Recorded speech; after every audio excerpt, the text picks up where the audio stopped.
묵묵히 단단한 사람. 단단해 보이는 사람이 실제로는 그렇지 않다는 걸 많이 느낀다. 오히려 단단해 보이는 사람은 스스로 약하기 때문에 단단해 보이고자 애쓰는 것일지도 모른다. 그래서 언뜻 봤을 때 그는 확고해 보이고 흔들림이 없을 것 같고 늘 안정된 신념 속에서 살아가는 것처럼 보인다. 그런데 그런 사람일수록 사실은 훨씬 많은 내면의 갈등과 번뇌에 휩싸여 있고 늘 흔들리면서 살아간다는 걸 느낄 때가 많다. 자수성가하여 큰 부나 명예를 이룬 사람들, 공부를 많이 한 학자들, 글을 많이 쓰는 작가들, 주장이 분명하고 투쟁하듯 살아가는 논쟁가들, 독실한 종교인들 같은 사람들은 강해 보이고 자기 확신으로 가득 차 있는 것 같지만 사실 많은 경우 자신의 말들의 의지에 겨우 자신의 믿음을 견뎌내곤 한다. 오히려 스스로가 나약하기 때문에 견딜 수 있는 무언가에 집착하여 그만큼 거대하고 확고해 보이는 무언가를 지니게 되었을지도 모른다. 하지만 그들은 대개 보이는 것보다 훨씬 나약했다. 그보다는 그저 묵묵히 살아가는 사람에게서 더 강인함을 느끼곤 한다. 그리 많은 말이 필요 없는 사람들, 자신에 대해 복잡하게 설명하지 않아도 되는 사람들, 누군가에게 자신을 끝없이 드러내며 내세우고 주장하지 않아도 되는 어떤 소박한 사람들이 더 굳건하게 삶에 안착해 있는 것을 느낀다. 단순한 오름에 자신을 내맡기고 나쁘게 살지 않으며 온갖 욕망으로 들끓는 내면의 갈등에 큰 흔들림 없이 온전하고 소박하고 일관되게 살아가는 강인한 이들은 시끄럽지 않고 복잡하지 않고 화려하지 않고 단아한 힘으로 삶을 살아가는 것 같다.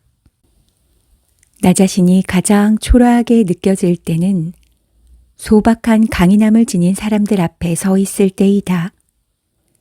그들 앞에 서면 내가 지금껏 만들어왔던 온갖 복잡한 언어들 따위가 아무런 의미가 없음을 느끼곤 하기 때문이다.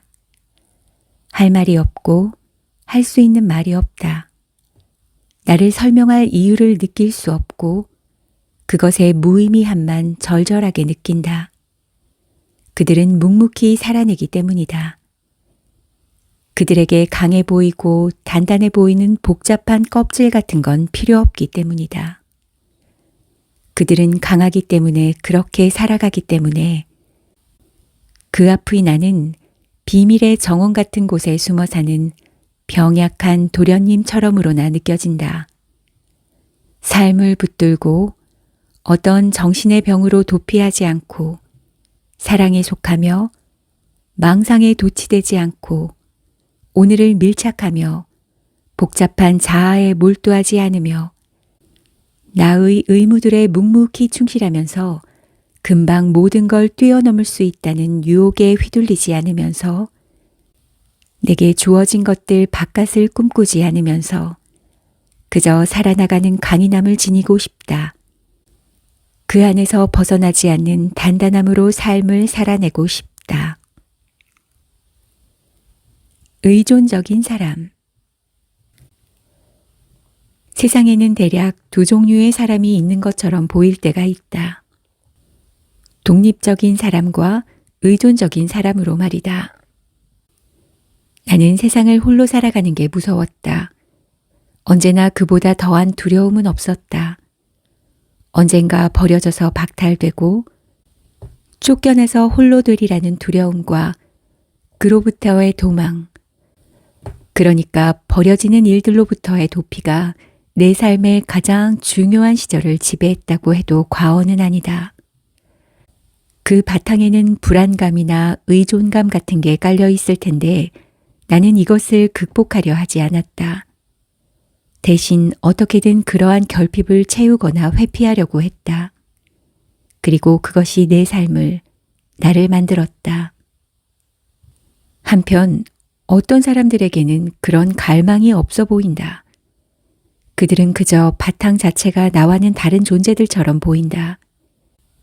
이상할 정도로 단단해 보이고 세계로부터 오는 결핍감에 무감각하며 그저 홀로 삶과 세계를 감내하는데 아무런 무리가 없어 보인다. 홀로 있는 밤들에 대해서 별다른 떨림 없이 편안히 잠들고 홀로 내던져진 낯선 외지를 꺼리낌 없이 걷고 세상을 아늑한 놀이터같이 생각하며 자기 자신 또한 그다지 위협받을 일 없는 단단한 바위처럼 느끼며 여기저기를 잘 굴러다니는 듯이 보인다.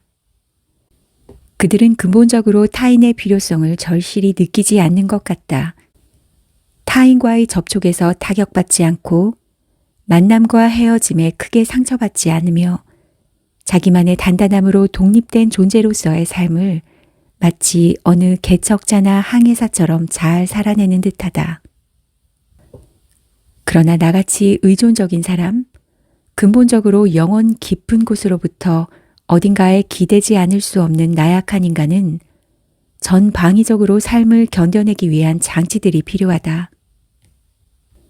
환상이 필요하다. 환상에 기대어야만 나아갈 수 있다. 의미가 필요하다. 의미가 있어야만 행할 수 있다. 사랑이 필요하다. 사랑이 있어야만 잠들 수 있다. 합리화가 필요하다. 합리화가 있어야만 이 순간에 온전할 수 있다. 그러면서 생각건대 이제 나에게는 확실히 지난 세월을 견디게 했던 그 수많은 의미나 환상이 아닌 새로운 의미와 환상이 필요하겠다. 견디게 할 수 있는 의미, 나아갈 수 있는 환상. 이런 것들을 제대로 갖추지 못한다면 어쩐지 충분히 좋은 삶을 살아낼 수 없을 것 같다. 완전히 달라진 새로운 지평으로의 도약 같은 것이 필요함을, 그 지평을 얻을 수 있는 힘이나 길이 무엇인지를 고민해야 함을 느끼곤 한다. 생각해보면 앞으로 내게 펼쳐질 삶에 대해 내가 아는 것이라곤 거의 없다. 그러나 나는 또 알게 될 것이다.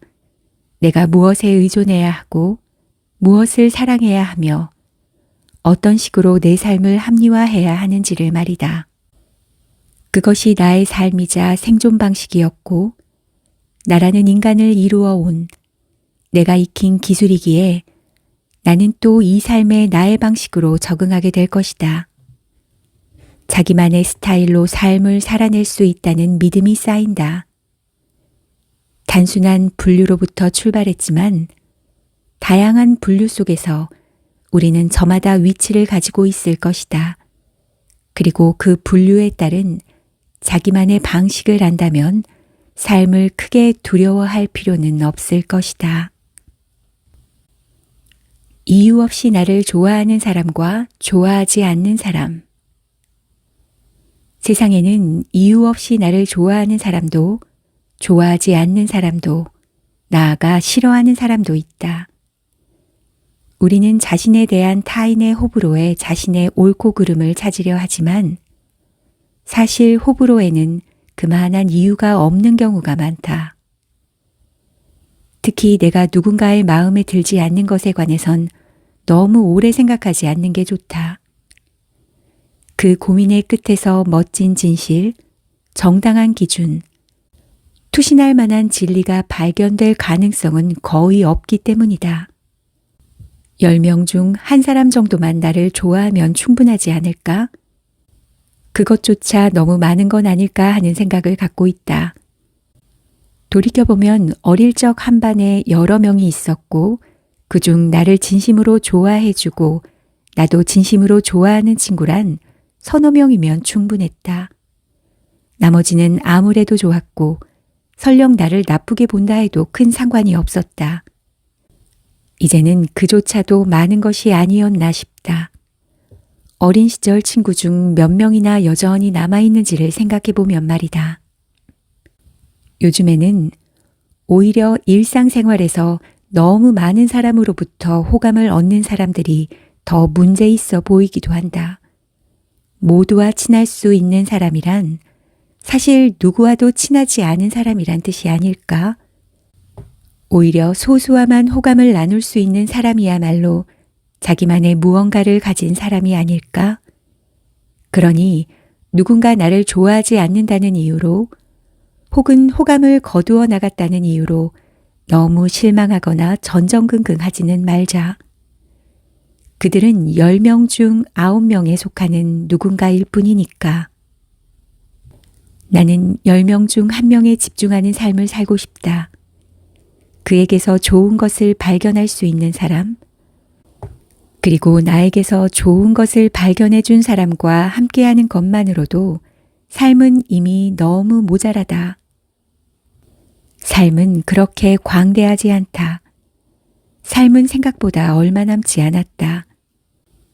모든 사람의 마음에 들고자 애쓰기에는 많지 않은 삶의 시간들이 너무 아깝다. 나와 진실한 마음을 나눌 수 있는 10명 중 1명을 찾아내어 그와 좋은 시간을 보내기에도 삶은 참 부족한 것이다. 나아가 누군가를 너무 싫어하거나 미워할 필요도 없을 것이다. 나를 좋아하지 않는 사람을 비난하는 것도, 나에게 무관심한 이 때문에 상처받는 것도 모두 자기 삶의 죄스러운 일이다. 그렇게 허비되는 시간을 보다 가치 있고 좋은 마음으로 보냈으면 한다. 삶에 중요하지 않은 것들에 쓰는 시간만큼 삶을 헛되이 보내는 일도 없을 것이기 때문이다.